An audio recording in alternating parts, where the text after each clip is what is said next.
Merci, je pense que c'est nécessaire d'en parler parce que c'est tellement important pour le Congo, pour la lutte contre la corruption. Pour nous, ces révélations sont d'autant plus importantes que certains des membres du Congo n'est pas à vendre ont participé à cette enquête.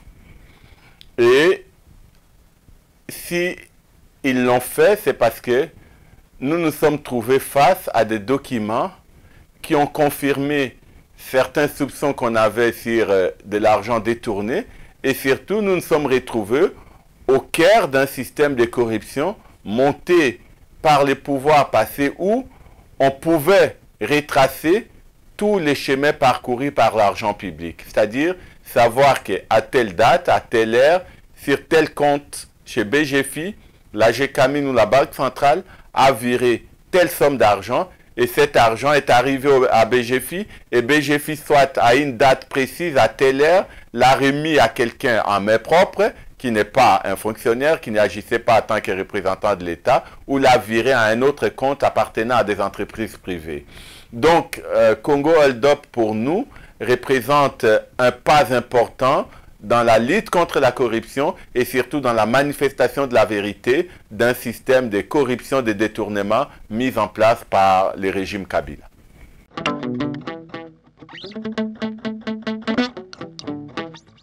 Si des médias et des ONG ont travaillé ensemble, c'est d'abord avant tout face à l'ampleur des documents qui avaient étudiés. On est en train de parler de plus de 3 millions de documents.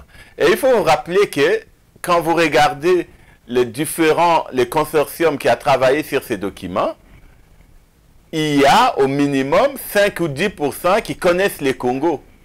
Donc ces gens-là, quand Mediapart et PLAF reçoivent les documents, ils n'ont pas une grande connaissance du Congo. Et le document est tellement grand qu'ils ne peuvent pas l'étudier seuls. Alors ils ont pensé, comme ça a été le cas avec Panama Papers, qui a vu les premiers consortiums des journalistes au niveau international collaborer ensemble, ou le consortium qui a fini par travailler sur Congo Hold Up, le consortium européen des journalistes, et travailler ensemble. Ils se sont dit, les meilleurs moyens pour exploiter tous ces documents dans un laps de temps le plus court possible, c'est de travailler en collaboration. Et, évidemment, la première chose, comme à l'origine PLAF est une ONG, Mediapart est un média, ben chacun a fait appel à son réseau de journalistes compétents, utiles, bien outillés pour pouvoir travailler ensemble. Voilà ce qui explique cette collaboration exceptionnelle. D'ailleurs, c'est quelque chose que, je pense, le monde devrait s'inspirer de voir les organisations de la société civile travailler ensemble avec des médias pour la révélation de la vérité et pour traquer la corruption. Pour moi, je ne peux que me réjouir de cette collaboration et les résultats sont à la hauteur des attentes.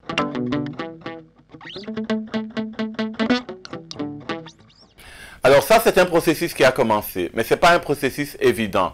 On a essayé de le faire par le passé avec les dossiers passeport et le tribunal s'est déclaré incompétent, même si jusqu'à aujourd'hui nous ne comprenons pas la raison de cette incompétence du tribunal des commerces sur l'annulation du contrat passeport.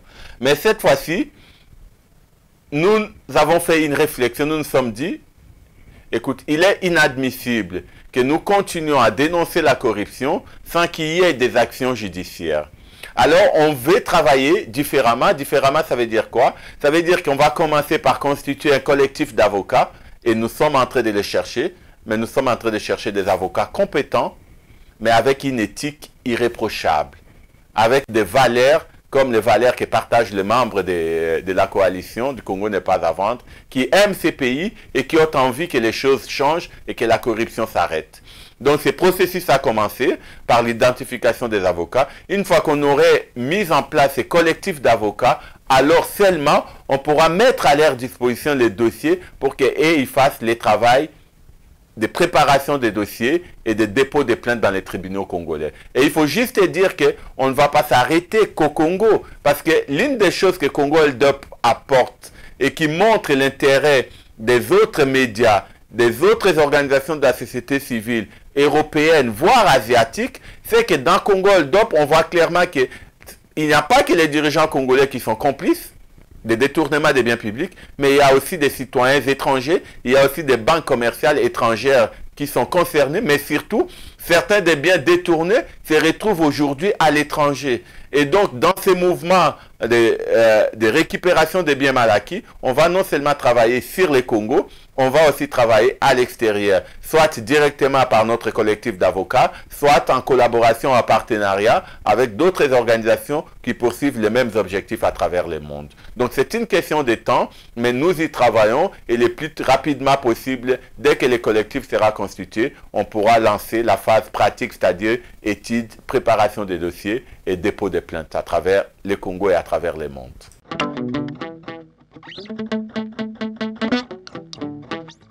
Mais écoute, les enquêtes du Congo Hold Up aujourd'hui et les investigations passées montrent clairement que Dan Gettler et Kabila ont été à l'origine d'un système de corruption et qu'à la limite, ils ont corrompu ensemble, ils se sont favorisés l'un et l'autre. Donc clairement, dans cet objectif-là, je pense clairement que aussi bien M. Dan Gettler que M. Kabila seront concernés par le dépôt de ces plaintes parce que des biens identifiés aujourd'hui appartiennent à l'un et l'autre et ces biens, ce sont des biens de l'État congolais que l'État doit récupérer.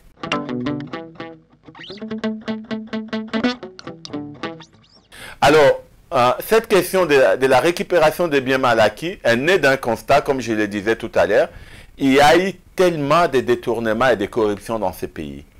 Et le dernier cas révélateur est celui de l'ancien ministre Willy Bakonga qui se retrouve aujourd'hui en Suède alors qu'il a été arrêté et condamné pour détournement. Dans sa prison, il a pu de nouveau corrompre pour pouvoir sortir en violation de toutes les règles, soi-disant par une mesure d'ordonnance présidentielle. Et pour directement, il s'est retrouvé en fuite malgré les rétropédalages vrais ou sincères ou simplement du maquillage de la ministre pour dire qu'il devait être remis en prison. Donc on voit que le système de corruption continue à survivre et surtout que les auteurs de corruption, même dans les cas rares où ils sont poursuivis, ils ne rendent pas compte et que les biens mal acquis continuent à bénéficier à ces gens-là. Et donc la démarche là, c'est de dire, d'alerter, d'amener toute la population congolaise à s'engager dans ce travail en disant, on nous a volé, on nous a pillé, c'est bien, cet argent doit revenir au peuple. Et donc c'est dans ce sens-là que nous avons lancé ces mots d'ordre, la récupération des biens mal acquis. Et nous pouvons compter sur des choses. La première des choses, c'est que avec les contacts qu'on a au niveau de la population, les gens en ont marre de la corruption et les gens veulent que ça cesse. La deuxième chose, c'est les temps. Les temps, je le disais encore hier avec les débats avec l'inspection générale des finances, le temps va devenir le cauchemar de tous les corrompus de la République. Grâce au temps, des gens parlent. Grâce au temps qui passe, les tiroirs s'ouvrent et les dossiers sortent. Il y a 5 ans, on soupçonnait la banque BGFI suite aux révélations de Lumumba Papers.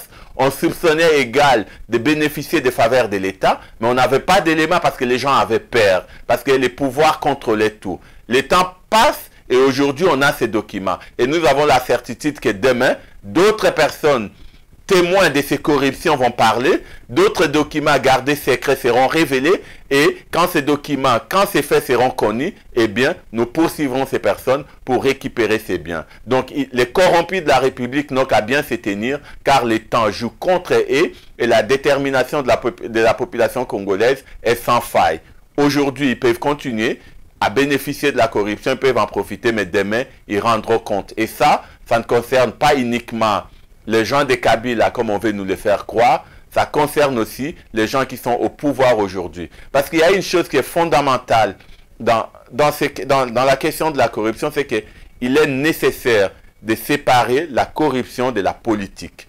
Lutter contre la corruption n'est pas faire de la politique. Si aujourd'hui, on a des preuves, des éléments factuels, précis, clairs, comme on l'a eu dans Congo Hold Up, sur la corruption du régime Tshisekedi, eh bien, nous les dénoncerons, eh bien, nous les poursuivrons. Et ça, la corruption n'a pas de couleur politique. Arrêtez de penser que CENPAV travaille pour un camp politique ou un autre. Nous travaillons contre la corruption, nous travaillons pour que la population congolaise bénéficie de ses ressources et que les biens pillés, les biens mal acquis, puissent enfin revenir au pays pour que ces pays puissent avancer parce que la situation est catastrophique.